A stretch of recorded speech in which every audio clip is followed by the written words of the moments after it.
For years, the truth stayed hidden, the victims forgotten, the cases left cold, until science revealed what time could not. This is Decades in the Dark, where cold cases are brought back to light. If stories solved by DNA and forensic genealogy fascinate you, give this video a like. It helps others find the truth, too. May 1980, Blue Earth, Minnesota.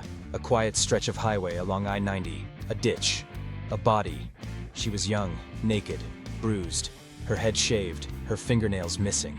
Someone had tortured her, killed her, and left her discarded in a drainage ditch. There was no ID, no fingerprints, no way to trace her. She became known only as Blue Earth Jane Doe. No witnesses, no license plate.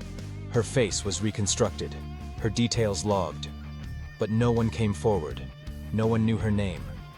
And for 35 years, she remained a ghost in the system.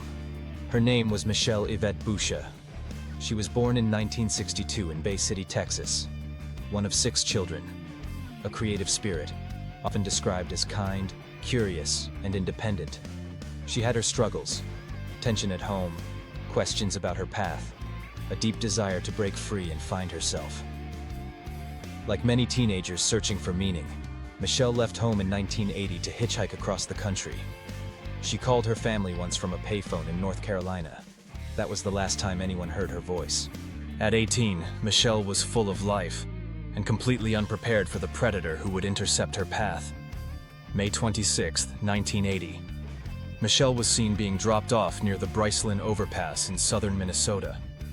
That's when Robert Leroy Nelson, a uniformed Minnesota state trooper, pulled up beside her. To Michelle, it probably felt like safety. A police officer. Someone who could offer directions, maybe a ride. But Nelson had other intentions. He handcuffed her under the pretense of official procedure and placed her in the back seat of his patrol car. She didn't resist. He was in uniform. He had power.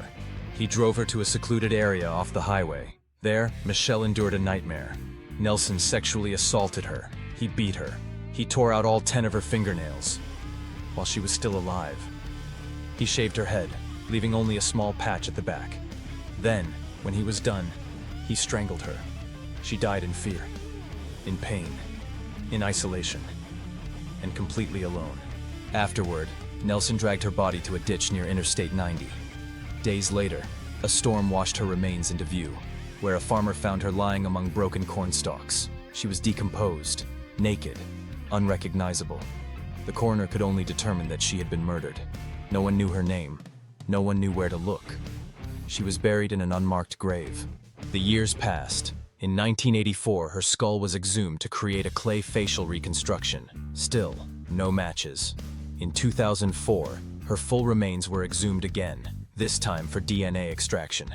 The hope was that new forensic technology could finally offer answers. But again, nothing. Until 2014. That's when the DNA Doe project got involved.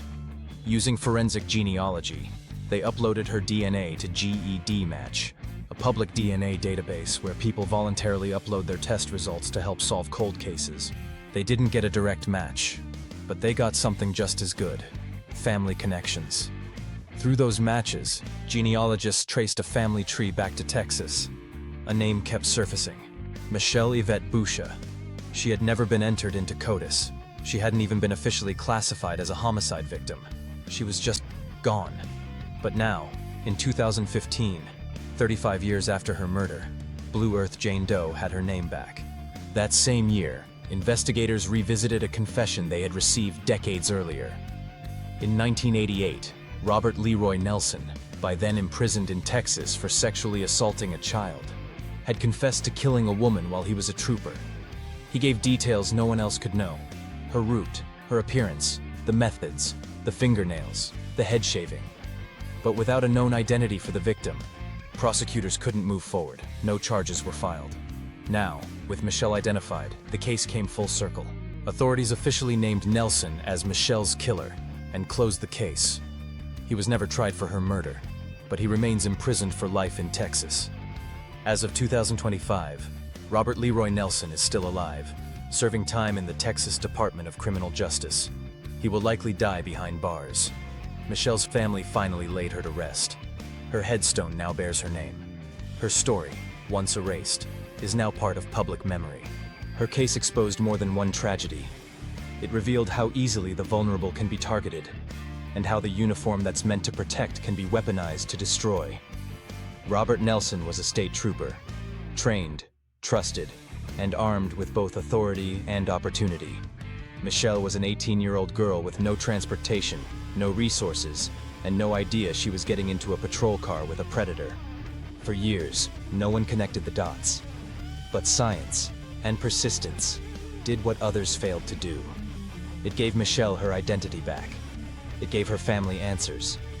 And it reminded us all that no one is truly forgotten, so long as someone keeps searching. She was lost for 35 years. Her killer wore a badge. Her identity returned by a strand of DNA. This is Decades in the Dark, where science brings the past to light. Subscribe for more stories where justice never expires.